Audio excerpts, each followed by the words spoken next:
Weather Service in Louisville, Kentucky has issued a flood warning for the Licking River at Louisville Springs until Wednesday evening. At 8 p.m. Monday, the stage was 23.1 feet.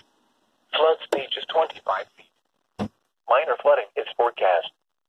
The river will rise above flood stage by tonight and continue to rise to near 26.6 feet by Tuesday morning. The river will fall below flood stage by Wednesday early afternoon. Impact at 25 feet. Cropland flooding begins. Flood history. This crest compares to a previous crest at 25.1 feet on March 29, 2008. If you are affected by these crests, take any necessary